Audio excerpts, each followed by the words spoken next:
Hello and welcome to Home with Sarah Jane. In today's video, I am sharing my assigned readers for my 8th grader for the 2025-2026 homeschool year.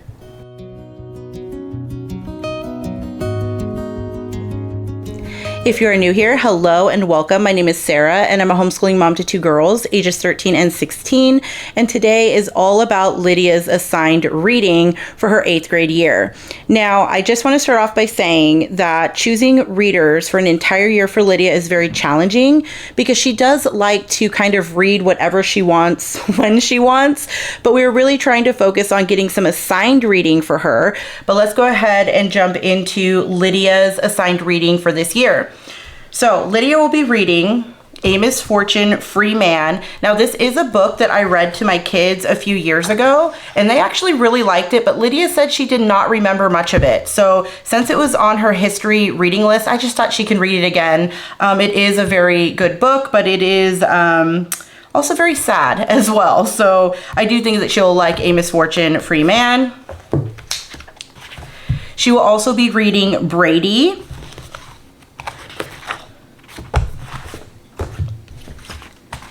Bound for Oregon. Now this is actually one I had on my reading list for a while for actually both of my kids and we just never got to it. Like every time I went to read it, it just didn't fit in to our schedule. So I'm actually really excited that Lydia will be reading Bound for Oregon. Hey, I at least made it with one kid. Okay, next up we have Across 5 Aprils. Again, another book that was on my reading list that we just never got to.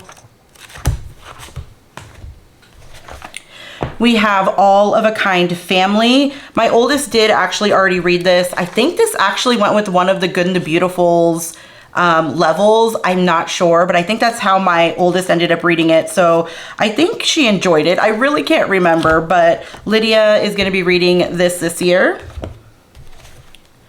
We have Blue Willow. Another book I have not read, but is on my reading list. So I was actually really excited that this history program had a lot of the books that were on my reading list that I didn't get to on their reading list for Lydia this year.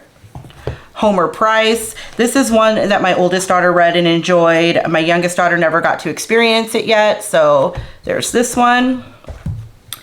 And then we also have Katie's Box. I've actually never heard of this one, so it was never on my reading list or anything like that, but I'm sure she'll enjoy it. Now those were her history readers. Now let's go ahead and take a look at her more language arts reading, and that is easy because it is like one book. And that is this one here. This is the level 7 favorite classics reader. This is what is assigned for the Good and the Beautiful Language Arts level 7. So she will be reading this one. You can see she already started it because we did start a little bit ago. But in this book, there is The Blind Brother, Mary Jones and Her Bible, Tony the Woodcarver, Rudy, short stories. Is that Moni, the Goat Boy, and then Dick Whittington and His Cat. So that is what Lydia will be reading with her language arts curriculum this year.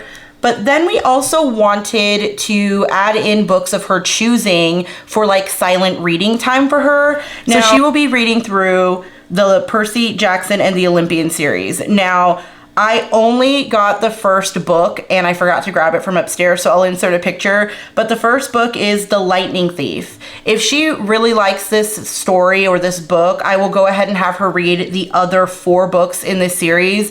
It's kind of hard with Lydia. If she's not feeling a book, I don't want to make her read something that she completely does not enjoy if this is supposed to be her like personal fun reading. So we're gonna give The Lightning Thief a try, and then if she does like that book, which I'm thinking she will, we're gonna go ahead and read the other 4. So the other 4, the second book is The Sea of Monsters, the third is The Titan's Curse, the 4th is The Battle of the Labyrinth, and the 5th is The Last Olympian. So if she does like this series and she reads through all of them, we will go ahead and add in more books. So these will not be the only books that she's reading, but these are the ones that we are planning on.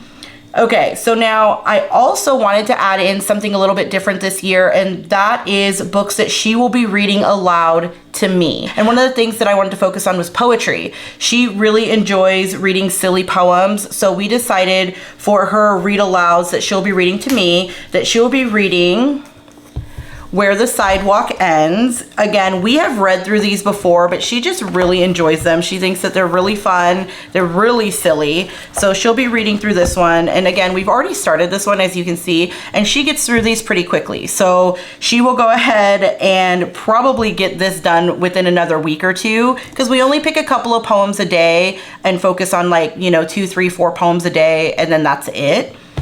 And then another one that she will be working through is A Light in the Attic. You can kind of see she really enjoys this author. So she'll be reading through these ones as well, or this one as well. She will also be reading through Falling Up. Again, just more silly poetry.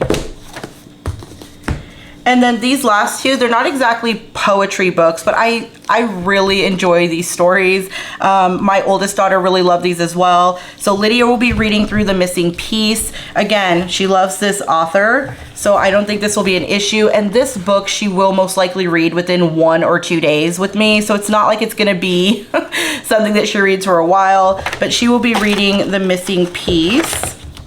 And then of course, if you read The Missing Piece, she will also be reading, oh, there's stuff all over this one. She'll also be reading The Missing Piece Meets the Big O.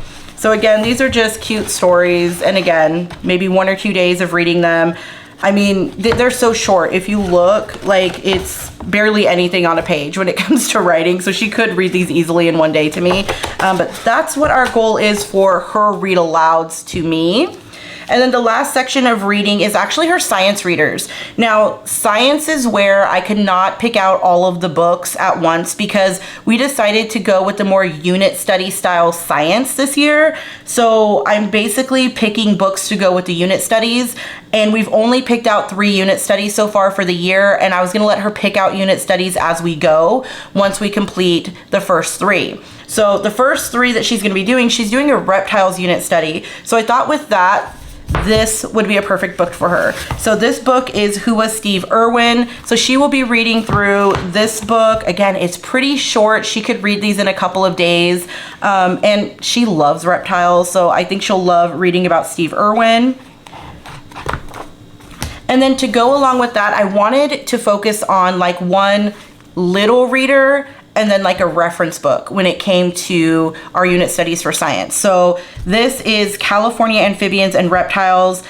This is the Princeton Field Guide. This is there's a lot of information in here. I do not expect her to read through the entire thing, but I do want her to pick a couple of sections to read throughout this book as we are completing the unit study. So this is a book that she's already started reading just for fun. So I just thought I might as well add it in. You know, she's already doing it. So there's a lot of wonderful pictures in here. And again, I do not expect her to read through this entire field guide when we're doing the unit on reptiles. Now, another unit we're going to be focusing on is birds. So for her fun short read, she's going to be reading Mr. Popper's Penguins. Now, we have read this before. She loves this book, and she was just asking if she could read it again for school. So I thought this would be great for when we do our birds unit. Even though it's not a North American bird, which is what we're focusing on this year, she asked to read this. It has to do with birds, so I'll let her go ahead and read this one. And again, she loves this book. So Mr. Popper's Penguins is going to be her assigned reader for birds. And then for the reference guide, I found this book at Barnes & Noble when I was just, you know, browsing. I'm always there, I feel. I found a field guide to backyard birds of North America, a practical guide to identifying and attracting your favorite birds. Again, because this is more of a reference book, I'm just gonna have her read through, you know, whatever sections that she wants to, maybe pick a bird that she's interested in, and she'll just be reading bits and pieces of this book. I think this book is beautiful. I think the illustrations are fantastic in this, and I just love it. So I'll probably be reading this one as well. But again, as you can tell, Lydia really likes, you know, animals, reptiles. So that's kind of what we're focusing on. So this is the reference book for her North American Birds unit. And then the last unit that we chose to do for science is actually dinosaurs. So for dinosaurs, she will be reading What Was the Age of the Dinosaurs. She read this a few years ago and she enjoyed it, and she was saying that she wanted to read it again. I'm okay with my kids rereading things. It's totally fine. So she'll be focusing on this one. It'll be a nice refresher. And then for her more reference style book, I actually have this, The Ultimate Dinosaurs Guide. This is a good and beautiful book. We used this a couple of years ago when we studied dinosaurs the first time. Lydia doesn't really remember a ton from this book, so I think this will be the perfect little reference guide. And this is probably the only reference guide for her unit studies that she'll actually read the entire book. This is not a very long book, so I know that she could handle this one. But that is what I have mapped out so far for Lydia. So that is it for today. Those are all of the books that I have assigned Lydia for her 8th grade year so far. Again, there will probably be a few more books that I throw in to go with the science unit studies, and maybe some graphic novels or comics that she chooses along the way. But for the most part, this is our goal. So if you have any questions, please leave them down below. And as always, thank you so much for stopping by. You have a great day. Bye.